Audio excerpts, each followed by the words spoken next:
आवास विकास परिषद के अधीन न केवल वो निवास आते हैं जिनकी महिलाएं धरने पर बैठी हुई हैं, बल्कि तमाम वो स्कूल, वो नर्सिंग होम भी आते हैं जो सील हो चुके हैं। सुप्रीम कोर्ट के आदेश के बाद में 44 ऐसी संपत्तियां थी जिनको सील कर दिया गया था। उसमें कई स्कूल भी थे, जिन स्कूलों में तमाम शिक्षक बच्चों को पढ़ाते थे, तमाम ऐसे बच्चे थे जो वहां पे शिक्षा प्रदान करते थे, और तमाम ऐसे नर्सिंग होम भी थे जहां पे मरीज आकर अपना इलाज कराते थे। ऐसे में जब सुप्रीम कोर्ट का आदेश आया तो सभी के आगे रोजी रोटी का संकट तो खड़ा हो ही गया, लेकिन इसके साथ ही बच्चों की पढ़ाई को लेकर भी एक बड़ा सवाल खड़ा हो गया है। ऐसे में आज जो वहाँ के कुछ स्कूल सील किए गए थे, उन स्कूलों के जो टीचर्स हैं वो यहाँ पे कमिश्नरी पार्क में यहाँ पहुंचे हैं। एक पैनल यहाँ पे पूरा पहुंचा है जहाँ पे जो नर्सिंग होम संचालित थे उनके जो संचालक थे वो यहाँ पहुंचे, जो टीचर्स हैं वो यहाँ पे पहुंची हैं, और ये मांग लेकर पहुंचे हैं कि अगर वो स्कूल पूरी तरीके से बंद हो जाएंगे तो आखिर शिक्षा का क्या होगा, बच्चे कैसे पढ़ाए जाएंगे, इसके अलावा जो वहाँ पे शिक्षक हैं उनका जो परिवार है वो कैसे चलेगा, क्योंकि डिग्री लेने के बाद में हर कोई चाहता है कि वो एक अच्छे स्कूल में पढ़ाए, अपने परिवार का भी पालन पोषण करे। लेकिन सुप्रीम कोर्ट के आदेश के बाद में ये जो तमाम सवाल हैं वो सवाल फिलहाल अभी खड़े हो चुके हैं। तमाम शिक्षक यहाँ पे मेरे साथ में मौजूद है, मैं कोशिश करूंगा बातचीत करने की। क्या नाम है मैम? शालिनी। ये बताइए कौन से स्कूल से आप? होली फेस। क्या ये वही स्कूल है जो सील हुआ है सेंट्रल मार्केट? नहीं, ये तो माधवपुरम में है। अच्छा, माधवपुर। जी, तो माधवपुर। यहाँ जो पहुंचे हैं आप सभी शिक्षक, वो किस मांग को लेकर यहाँ? यही है कि जो स्कूल इतने सालों से यहाँ पे है, आप अचानक उन्हें डेमोलिश कर रहे हैं। अब जबकि आवास विकास की गाइडलाइन में साफ साफ लिखा हुआ है कि यहाँ पर कॉमर्शियल यूज भी किया जा सकता है 25% लैंड का, और आप सडनली ये कह रहे हो कि 100% डेमोलिश कर दिया जाए। तो कोई लॉजिक तो होना चाहिए ना इसके पीछे। अचानक इतने सालों से आप इतना एस्टेब्लिशमेंट हो चुका है, पूरी कॉलोनी डेवलप हो चुकी है, और आप आज कह रहे हो कि आप पूरी कॉलोनी डेमोलिश कर दीजिए। तो आप ये बताइए, ये लोग जाएंगे कहाँ, कैसे होगा उनका रिहेबिलिटेशन? तो वही हमारी डिमांड है कि हमें पूरा मौका दिया जाए अपनी बात रखने का। इसीलिए हम लोग यहाँ पे कलेक्ट हुए हैं अपनी बात करने के लिए। जी। ये बताइए कि लगभग लगभग कितने बच्चे प्रभावित हो रहे होंगे शिक्षा से?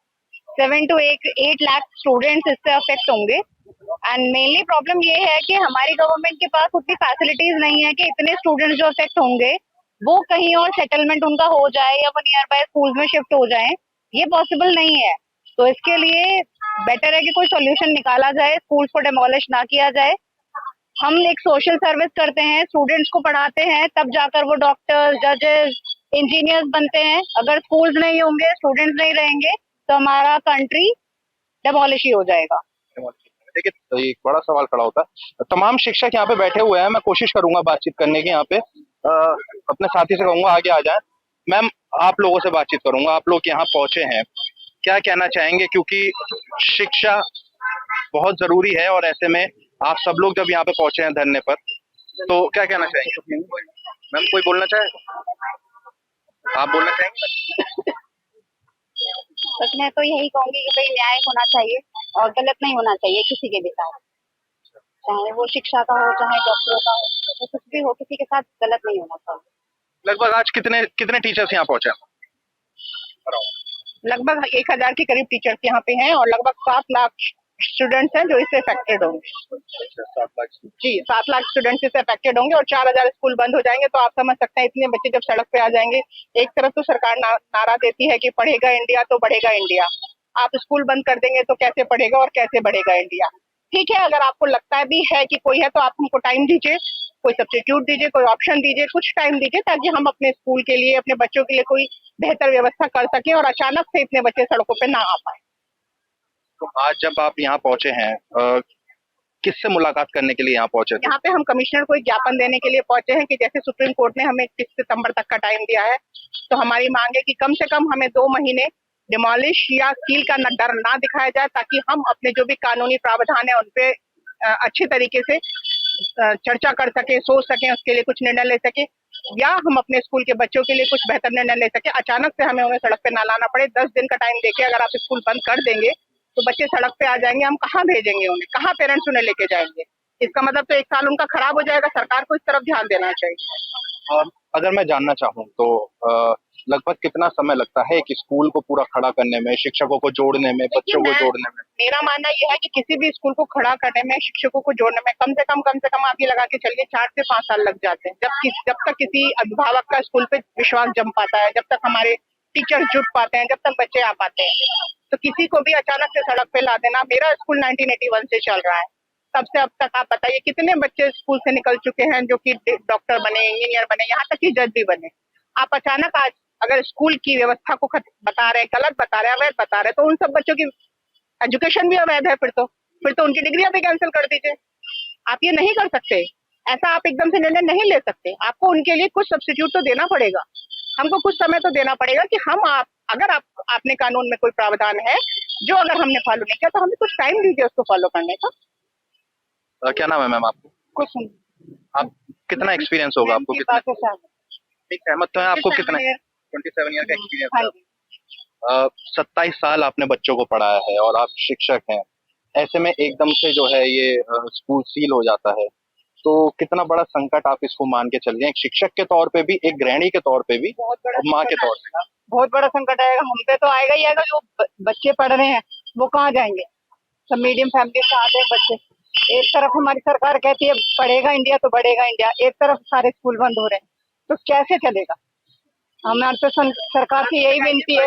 स्कूलों की फीस, जितने भी स्कूल गिने चुने बच जाएंगे, उनकी फीस 3,000 4,000 रुपए महीना है। आप क्या मान के चलते हैं कि इस शहर में कितने लोग हैं जो इतनी फीस दे के अपने बच्चों को पढ़ा पाएंगे? अल्टीमेटली क्या ये नहीं होगा कि वो अपने बच्चों को शिक्षा के अधिकार से वंचित करके बैठा लेंगे? हमारा मूलभूत अधिकार है शिक्षा और हमें वही नहीं मिल पाएगा। तो इसके लिए सरकार को कुछ सोचना चाहिए।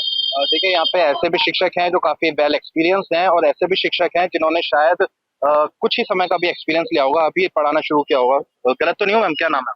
सृष्टि। कितना एक्सपीरियंस आपको लोगों को? 3 महीने में। 3 महीने। अच्छा, आपने जब सोचा होगा कि मैं टीचर बनना चाहती हूँ, बच्चों को मैं पढ़ाऊंगी, और सडनली ऐसा आदेश आ जाता है, तो क्या लगता है? क्योंकि नौकरी मिल पाना आज के समय पे हम भी देख रहे हैं कि बेरोजगारी बहुत ज्यादा है, मुश्किल से नौकरी मिलती है और उसके बाद में एकदम ही संकट आके खड़ा हो जाता है, क्या कहना चाहिए? सर बहुत मुश्किल है, बहुत मुश्किल है। आपको बहुत सारे समय लग जाता है किसी भी स्कूल की जॉब को क्रैक करने के लिए, और उसके बाद भी जब नौकरी मिलने के बाद भी, ये सब ऑर्डर आने के बाद भी आप फोकस ही नहीं कर पाते एकेडमिक पर। आप बच्चों को पढ़ाओगे, अपनी नौकरी के बारे में सोचोगे, आप डिल्यूजन में हो कि आप इस स्कूल के संग रहना चाहोगे या स्कूल चेंज करना चाहोगे। इन बच्चों को भी आप नहीं छोड़ना चाहते, तो ये सभी के लिए मुश्किल है। जो पहले से टीचर्स है उनके लिए भी मुश्किल है और नए के लिए तो है ही मुश्किल। बहुत मुश्किल है। हम लोग को 3 महीने हुए, हम बच्चों से कनेक्ट फील कर पा रहे हैं, अब उन्हें छोड़ना नहीं चाहते। देखिए, सवाल यहाँ पे खड़ा होता है कि हालांकि सुप्रीम कोर्ट की तरफ से जो ये आदेश है वो सख्ती से इसका पालन करने का जरूर दिया गया है। कह दिया गया है कि जो आवासीय भूखंड है वहाँ पे व्यावसायिक गतिविधियां नहीं होंगी। जी, आप कुछ कहना चाहेंगे? जी, मेरे 17 साल का एक्सपीरियंस है, ठीक है। 41+ में मैं चल रही हूँ। मेरे खुद के बच्चे मेरे ही जहाँ टीचिंग करती हूँ वहाँ पढ़ रहे। आप बताइए, एक मिडिल क्लास आदमी रैंडमली अगर एक क्वार्टर निकलने के बाद किसी स्कूल में जाएगा, ऑलरेडी पूरा स्टक भरा हुआ है, 60+ स्टूडेंट हर क्लास में। बीइंग अ टीचर, मैंने बीइंग अ पेरेंट स्कूल में जाके पता किया है, सर जगह नहीं है बच्चों के पैर रखने के लिए। क्या एक सिंगल टीचर 60 बच्चों को पढ़ाने में कैपेबल है? सोचिए, अगर ये छोटे स्कूल बंद हो गए, एक मिडिल क्लास फैमिली 80,000 रुपीज इस साल के एडमिशन के कहाँ से लाएगा? 3 महीने की क्वार्टर जो निकल चुका है वो भी भरना है। एक मिडिल क्लास फैमिली कोई ऐसी नहीं जिसपे लोन ना चल रहा हो। एक सिंगल आदमी वन हैंड कमाने वाला है, तो वो कैसे अपना भरण पोषण करेगा? गवर्नमेंट को एटलीस्ट ये सोचना चाहिए कि इतना कर दिया जाए कि सेशन कंप्लीट हो पाए। और रही जॉब की बात, हम सब जॉबलेस तो होने ही वाले हैं। ये बता दीजिए कि मरने वाली कंडीशन है।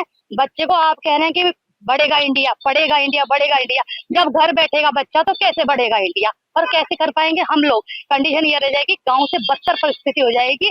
और आप कह रहे हैं मेट्रो सिटी मेरठ बन रहा है, मेरठ में इतना डेवलपमेंट हो रहा है, स्टडी तो गड्ढे में घुसेड़ रहे हो आप। हॉस्पिटल बंद हो रहे हैं, तो बुजुर्ग किसी घर में होगा, कोई हार्ट पेशेंट होगा, कहाँ जाएगा? क्या घरेलू उपचार करेंगे? घर घर में वैद्य बनेंगे? फिर तो यही होगा जी, झोला छाप बनेंगे। तो ये कंडीशन बहुत वर्स्ट है। Being a parent, being a teacher, please एक सॉफ्ट कॉर्नर रखते हुए ये जजमेंट दीजिए कि बच्चों के भविष्य के साथ खिलवाड़ ना किया जाए। अब तक जो था सो हुआ, लेकिन आने वाला सेशन उनका प्लीज कंटिन्यू किया जाए, एक सॉफ्ट कॉर्नर रखते हुए। Being a parent, being a teacher, मेरा सबसे ये अनुरोध है कि इससे सपोर्ट कीजिए, बच्चों के साथ में खिलवाड़ ना किया जाए। और एक एजुकेशन सबका अधिकार है। अगर इस 21वीं सदी में, मिलेनियम ईयर में ये होगा तो मेरे ख्याल से आने वाला टाइम सबके हाथ में कटोरा ही होगा और कुछ नहीं होगा sir. Thank you so much.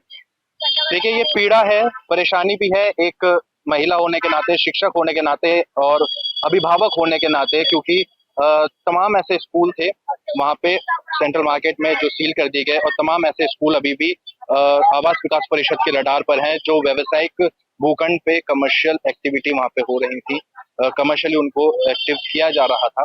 लेकिन कहीं ना कहीं सवाल यहाँ पे रोजगार के ऊपर भी खड़ा होता है और बच्चों की शिक्षा के ऊपर भी आकर खड़ा हो जाता है।